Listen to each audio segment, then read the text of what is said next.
Assalamualaikum warahmatullahi wabarakatuh. Kali ini saya ingin mengulang sedikit tentang modul accountable yang merupakan pembelajaran agenda 2 dari pelatihan dasar CPNS golongan 3 angkatan 2 kelompok 2 Kabupaten 50 Kota, di mana accountable adalah salah satu nilai-nilai dasar CPNS. Nilai ASN dikenal dengan core value ASN, disingkat dengan berakhlak, yang merupakan berorientasi pelayanan, akuntabel, kompeten, harmonis, loyal, adaptif, dan kolaboratif. Kali ini kita akan memfokuskan pembahasan materi tentang akuntabel, di mana adanya tanggung jawab atas kepercayaan yang diberikan dalam melaksanakan tugas. Pokok materi yang akan dibahas terdiri dari 3. Pertama yaitu pelayanan publik di Indonesia. Kedua, konsep akuntabilitas. Ketiga, panduan perilaku. Apa itu pelayanan publik? Dasar hukum pelayanan publik tertuang dalam Undang-Undang Nomor 25 Tahun 2009 tentang pelayanan publik. Pelayanan publik sendiri menurut LAN tahun 98 adalah sebagai segala bentuk kegiatan dan pelayanan umum yang dilaksanakan oleh instansi pemerintah di pusat dan daerah dan di lingkungan BUMN atau BUMD dalam bentuk barang dan jasa dalam pemenuhan kebutuhan masyarakat. Berikut asas pelayanan publik. Pada poin ke-9, terdapat akuntabilitas sebagai salah satu asas pelayanan publik. Berikut prinsip pelayanan publik. Pada poin ke-8, terdapat nilai akuntabel sebagai salah satu prinsip pelayanan publik. Di realitas negeri ini, masih banyaknya ditemukan korupsi ataupun gratifikasi. Sedangkan pada asas dan prinsip pelayanan publik sudah jelas bahwa akuntabel merupakan salah satu nilai yang penting. Untuk itu kita perlu mengenal tentang akuntabilitas. Apa itu akuntabilitas? Akuntabilitas adalah kewajiban untuk mempertanggungjawabkan segala tindak dan tanduknya sebagai pelayanan publik kepada atasan, lembaga pembina, dan lebih luasnya kepada publik. Aspek dari akuntabilitas terdapat 5. Pertama, akuntabilitas adalah sebuah hubungan. Hubungan ini maksud adalah hubungan dua pihak antara individu, kelompok, institusi dengan negara dan masyarakat. Kedua, akuntabilitas berorientasi pada hasil, di mana hasil yang diharapkan dari akuntabilitas adalah perilaku aparat pemerintah yang bertanggung jawab, adil, dan inovatif. Ketiga, akuntabilitas membutuhkan adanya konsekuensi. Akuntabilitas memerlukan tanggung jawab dan tanggung jawab akan menghasilkan konsekuensi. 4. Akuntabilitas membutuhkan adanya laporan. Laporan kinerja adalah perwujudan dari akuntabilitas. 5. Akuntabilitas memperbaiki kinerja, di mana tujuan utama dari akuntabilitas sendiri adalah memperbaiki kinerja ASN dalam memberikan pelayanan kepada masyarakat.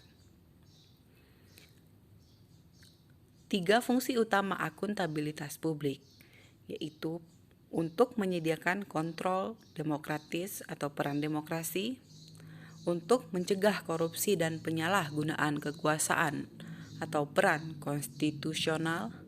Ketiga, untuk meningkatkan efisiensi dan efektivitas, yaitu peran belajar.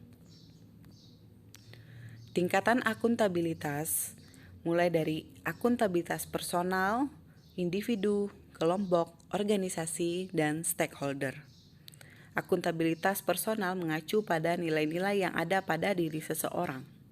Akuntabilitas individu merupakan hubungan antara individu dan lingkungan kerjanya, sebagai ASN yaitu PNS dengan instansi pemberi kewenangan.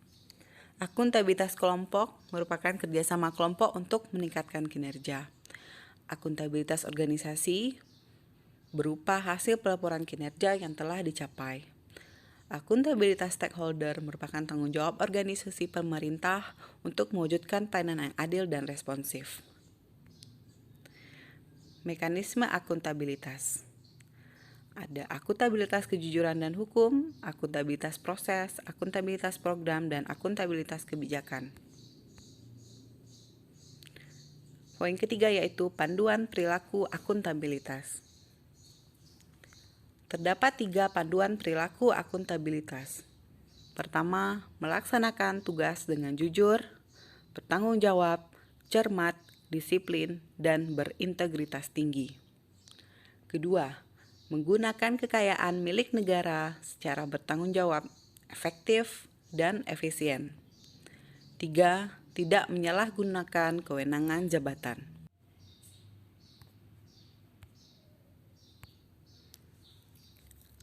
Untuk menciptakan lingkungan akuntabel, dibutuhkan beberapa panduan.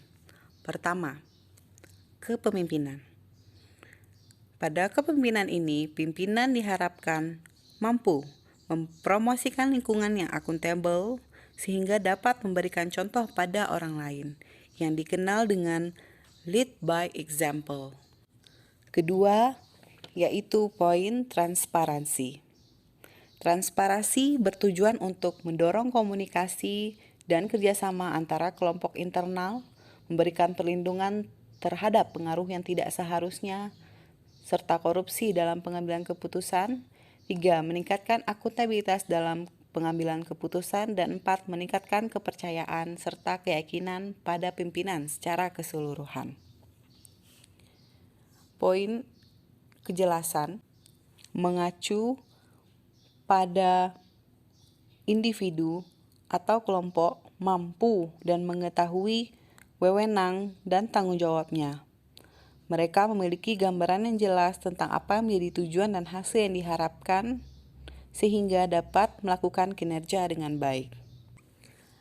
Integritas menjadi suatu kewajiban untuk menjunjung tinggi dan mematuhi semua hukum yang berlaku.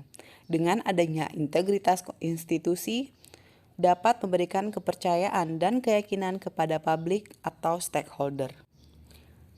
Responsibilitas memberikan kewajiban bagi setiap individu dan lembaga bahwa ada suatu konsekuensi dari setiap tindakan yang telah dilakukan. Responsibilitas sendiri terbagi 2, yaitu responsibilitas perseorangan dan responsibilitas institusi. Kelima, keadilan. Keadilan adalah landasan utama dari akuntabilitas. Keadilan harus dipelihara dan dipromosikan oleh pimpinan pada lingkungan organisasinya. Keenam, kepercayaan. Rasa keadilan akan membawa pada sebuah kepercayaan. Kepercayaan ini yang akan melahirkan akuntabilitas. Dengan kata lain, lingkungan akuntabilitas tidak akan lahir dari hal-hal yang tidak dapat dipercaya. Berikutnya, keseimbangan. Untuk mencapai akuntabilitas dalam lingkungan kerja diperlunya adanya keseimbangan antara akuntabilitas dan kewenangan serta harapan dan kapasitas. Adanya peningkatan kerja juga memerlukan adanya perubahan kewenangan sesuai kebutuhan yang dibutuhkan. Selain itu, adanya harapan dalam mewujudkan kinerja yang baik juga harus disertai dengan keseimbangan kapasitas, sumber daya, dan keahlian atau skill yang dimiliki. Berikutnya adalah konsistensi. Konsistensi akan menjamin stabilitas. Penerapan yang tidak konsisten dari sebuah kebijakan, prosedur, sumber daya akan memiliki konsekuensi terhadap tercapainya lingkungan kerja yang tidak akuntabel, akibat melemahnya komitmen dan kredibilitas anggota organisasi. 5 langkah membuat framework akuntabilitas. Yang pertama, tentukan tujuan dan tanggung jawab. Kedua, rencanakan apa yang akan dilakukan untuk mencapai ketujuan. Ketiga, lakukan implementasi monitoring kemajuan. Kemudian berikan laporan secara lengkap, lalu berikan evaluasi, serta masukan perbaikan.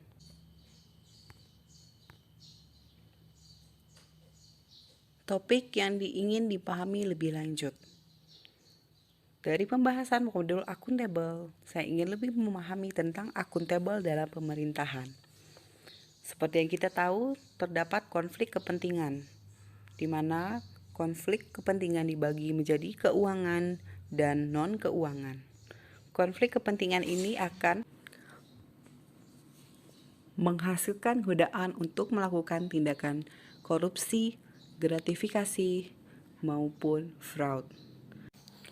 Selain itu, akuntabel dalam pemerintahan juga tergambar dalam adanya transparansi akses informasi, di mana sesuai dengan Undang-Undang Nomor 14 Tahun 2008 tentang Keterbukaan Informasi Publik. Tujuan keterbukaan publik ini yaitu menjamin hak warga negara, mendorong partisipasi masyarakat, meningkatkan peran aktif dalam proses pengambilan kebijakan publik, mewujudkan penyelenggaraan negara yang baik, mengetahui alasan kebijakan publik dibuat, mengembangkan ilmu pengetahuan dan mencerdaskan kehidupan bangsa, dan meningkatkan pengelolaan pelayanan informasi di lingkungan badan publik. Untuk prinsip keterbukaan informasi publik sendiri, terdapat yang pertama, maximum access limited exemption. Kedua, permintaan tidak perlu disertai alasan. 3, mekanisme yang sederhana, murah, dan cepat nilai. 4, informasi harus utuh dan benar. 5, informasi proaktif. Dan 6, perlindungan pejabat yang beritikat baik. Perilaku ASN yang diharapkan berkaitan dengan transparansi dan akses informasi, yaitu ASN tidak akan mengungkapkan informasi resmi atau dokumen yang diperoleh selain dipersyaratkan oleh hukum. ASN tidak akan menyalahgunakan informasi resmi untuk keuntungan pribadi, serta ASN akan mematuhi persyaratan legislatif, kebijakan dari instansi, dan semua arahan sah lainnya mengenai komunikasi dengan menteri, staf menteri, anggota media, dan masyarakat pada umumnya. Sekian untuk pembangunan materi tentang akuntabel. Saran untuk modul itu agar dapat memperbanyak contoh-contoh akuntabel dalam konteks pemerintahan, dan supaya contoh-contoh yang diambil bersumber dari isu-isu aktual saat ini agar lebih reliable dan dapat diingat. Terima kasih. Waalaikumsalam warahmatullahi wabarakatuh.